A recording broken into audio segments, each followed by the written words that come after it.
Olá, peoples! Tudo bem com vocês? Eu espero que esteja tudo bem com vocês. Se não tiver, vai ficar em nome de Jesus. Sejam todos muito bem-vindos a mais um vídeo aqui do meu canal. Gostaria novamente de agradecer a vocês pelos feeds que me deram a respeito do último vídeo das 10 virgens e a ligação referente ao casamento Galileu. Fiquei muito feliz que vocês entenderam a mensagem, que se trata não somente de se preocupar com a volta de Jesus, independente se ela for pelo arrebatamento ou se for com a partida de cada um, mas não é sobre quando, e sim estar preparado para, né? E aí também é muito interessante que algumas pessoas falaram, nossa, Fabi, tem muito a ver também com aquela questão de um outro vídeo, se não me engano, o vídeo dos filhos, onde eu falo que a gente precisa sempre parar para pensar em se nós estamos servindo a Deus por medo ou por amor, né? Se não existisse inferno, será que nós estaríamos servindo a Deus? Né? Porque o que Deus quer de nós é um amor puro, é um amor que não seja por medo, né? Da gente amá-lo independente de existir inferno ou não. Isso faz uma diferença muito grande. E eu fico muito feliz de ver que vocês estão prestando atenção e que estão refletindo sobre essas informações e trazendo isso para a vida espiritual de vocês. Fico feliz mesmo, de verdade. Obrigada mesmo pelos feedbacks. E aproveitando e seja já fazendo gancho sobre qual será o tema, né, do vídeo de hoje. E o tema do vídeo de hoje não poderia deixar de ser, né, gente, a respeito de Jesus, né, o Domingo de Ramos, que hoje é Domingo de Ramos, e também sobre o início do deserto interno de Jesus, né? Vou fazer aqui uma breve introdução a respeito do deserto interno de Jesus. Então vamos lá? Primeiro, para explicar aí a respeito do que é Domingo de Ramos, muitos daqui que me acompanham, né, são católicos, outros são cristãos, outros são evangélicos, mas no fim todos estamos aqui reunidos a respeito de Cristo. E aí eu acho muito interessante, assim como eu quis explicar a questão da cultura sobre o casamento Galileu e fazer aquele link e até o prenúncio que Jesus, que de certa forma ele fez na passagem das 10 virgens, é muito importante também dizer que tudo na vida de Jesus tinha um significado, tinha um porquê.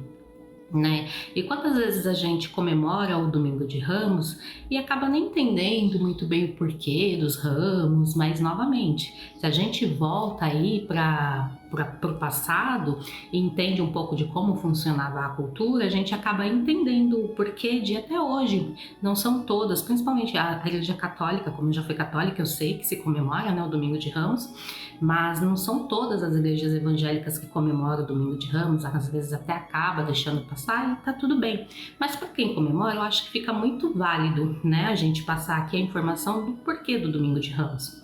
E aí eu trouxe aqui, eu fiz uma pesquisa a respeito da época, e na época eu percebi que era de costume das pessoas, toda vez que se chegava àquela cidade e que essa cidade tinha essa tradição de receber geralmente pessoas muito poderosas, como reis, né? Inclusive tem lá na passagem de Reis, onde quando Jeú volta de uma grande batalha, ele é recebido da mesma forma que Jesus, com ramos, as pessoas colocando lá suas vestes para que ele passasse por cima das suas vestes.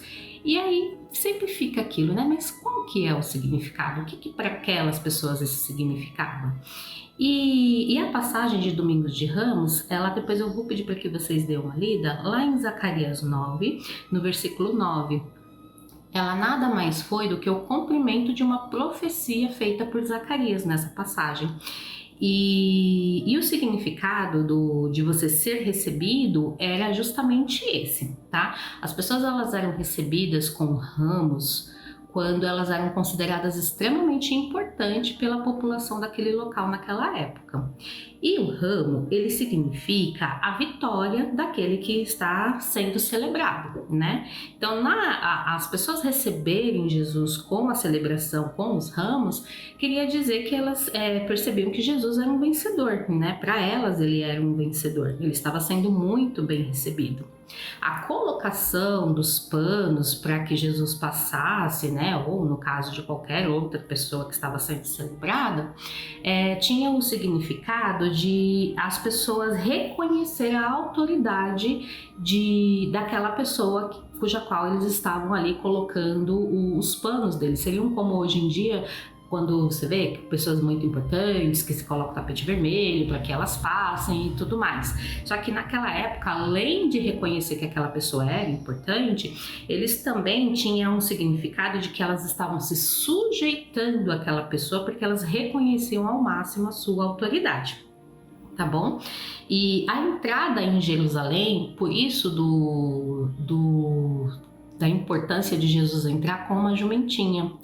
Porque se Jesus entrasse com um cavalo, seria visto que ele estava vindo de uma luta, ou seja, seria um tipo de vitória militar, seria representado por guerra. Mas não, Jesus, ele entrou com um jumentinho, e o jumentinho, ele significa paz, ele significa humildade.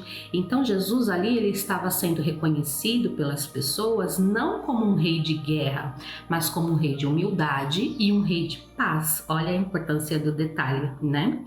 E Hosana, Fabi, o que significa Hosana, né? Hosana, gente, significa que as pessoas reconheciam aquela pessoa que estava sendo ali ilustrada como um salvador, né? E estavam pedindo salvação àquela pessoa, né? Ou seja, elas reconheciam que Jesus tinha o poder de trazer a salvação para elas. E isso é muito importante, ou seja, se você for pegar todo o significado, desde a hora em que Jesus entra em Jerusalém montado na jumentinha, e aí as pessoas começam a reconhecer a sua entrada com os ramos, colocando as suas vestes para que Jesus passasse com a jumentinha, e tinha toda aquela saudação com Hosana, Hosana. Para quem tá na igreja católica, tem mais, né, até aquela música Hosana, Hosana, o rei. Então, para você ver, Jesus, ele foi recebido muito bem pelas pessoas na época, né?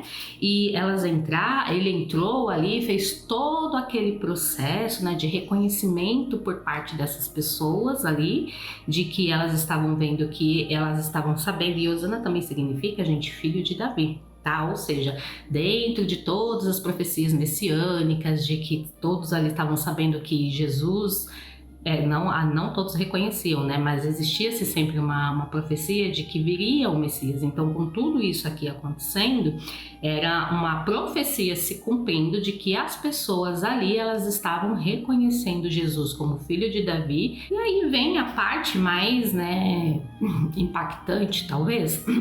Essas mesmas pessoas que, vamos dizer, uma semana antes, né, isso aconteceu no domingo, que estavam ali reconhecendo, fazendo todas essas honrarias a Jesus, a maior parte delas, não podemos dizer todas, né? Na sexta-feira daquela mesma semana, basicamente ali foi feita, entre quinta e sexta-feira, foi feita todo um julgamento, toda a crucificação de Jesus, né? Jesus, ele foi julgado e ele foi condenado à crucificação, né? E o que será que aconteceu nesse meio tempo? Por que no domingo ele foi tão celebrado, tão bem recebido, e na sexta-feira simplesmente ele estava lá sendo crucificado, né? Não vamos dizer por todas, mas pela grande maioria daquelas mesmas pessoas que estavam ali no domingo fazendo todas aquelas honrarias a Jesus que ele realmente merecia. Essa é a primeira parte a respeito do domingo de Ramos, né? A segunda parte, a outra parte, tá, gente? Eu vou trazer para o próximo domingo, que é o domingo de Páscoa. A segunda parte vem a respeito do início do deserto interno de Jesus, né?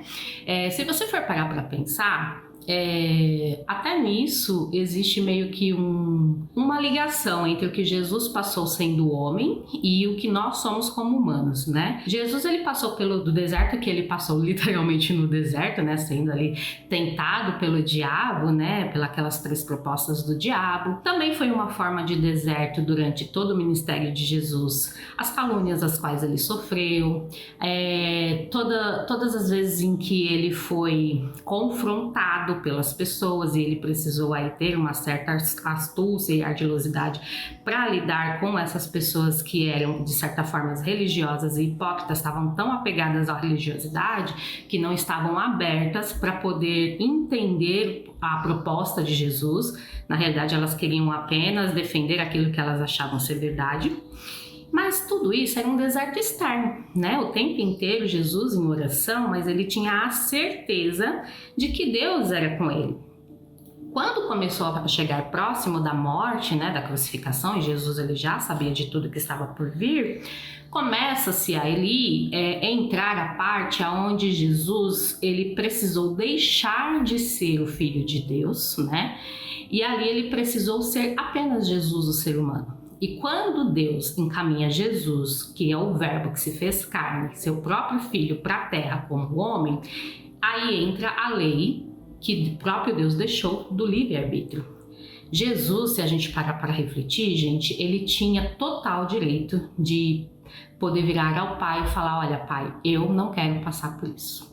Porque ele tinha, quando Deus manda Jesus encarnado, Jesus tinha total direito de dizer que não queria por conta do livre-arbítrio, né?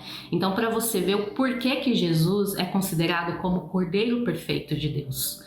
Primeiro que ele teria que passar por tudo que estava passando sem nada ter feito. E segundo, porque era um momento onde Deus precisou se retirar e deixar Jesus humano, né, agir até o final, até a última gota de sangue cair literalmente. E por que eu falo deserto interno, né? Geralmente os desertos internos que nós humanos temos são a respeito das nossas próprias inclinações, das nossas próprias falhas, porque é como eu falo, uma coisa é você passar por problemas que os outros causam, que você tá lá vivendo a sua vida e ninguém causou, e outra é você passar por problemas as quais estão aqui dentro, né? Que você precisa se aceitar, se acertar, se ajustar. Às vezes problemas que você procura, né? E às vezes problemas que infelizmente acontecem. E no caso de Jesus, o conflito dele ali, o deserto interno dele, era ter a força que ele sabia que ele iria precisar ter para chegar até o final, que seria a crucificação total com derramamento até a última gota de sangue.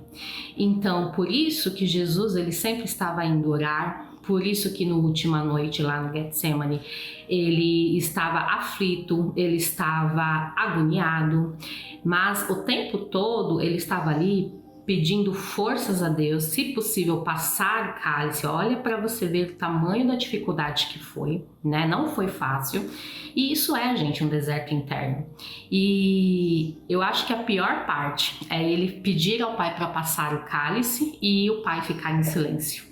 Né? E ali ele tem a confirmação de que ali era uma responsabilidade dele, seguir ou não. Ele poderia desistir? Poderia, mas aí tudo se perderia.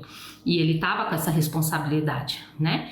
E ele vai até o final, né? Mesmo com todo o medo, mesmo com toda a dor, porque eu acredito que a parte humana de Jesus sentiu o medo, não do que estava por vir em si, mas da dor que ele ia passar na carne. E ele conseguiu chegar até o final. E isso é a representação do sacrifício perfeito, gente.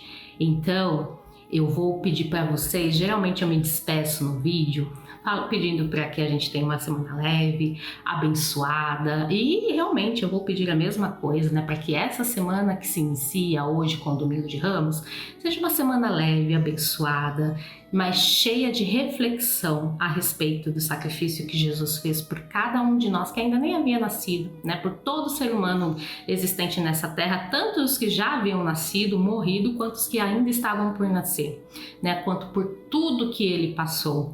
E esse deserto interno dele, de certa forma, trazer uma reflexão para nós a respeito dos nossos desertos, das nossas dores, das nossas dúvidas, mas que sempre, gente, quando a gente convida Jesus para entrar na guerra, gente, às vezes tudo pode piorar. Mas quando a resposta vem, ela é cirúrgica, sabe? Assim, é para trazer paz, é para trazer força, é para trazer tanta coisa boa, mas a melhor de todas é saber que Deus é com você porque Ele respondeu às suas orações. Então é isso, gente. Que essa semana seja uma semana de reflexão sobre o sacrifício de Jesus por todos nós na cruz. Seja uma semana da gente tentar entender melhor aí o Domingo de Ramos. Tô aqui com meu raminho, indo já levar ele para consagrar. E que vocês tenham essa semana aí de muita reflexão, cheia de leveza, cheia de ternura, cheia de Jesus no coração de vocês. Fiquem com Deus, tenham uma boa semana. Beijos, tchau, tchau.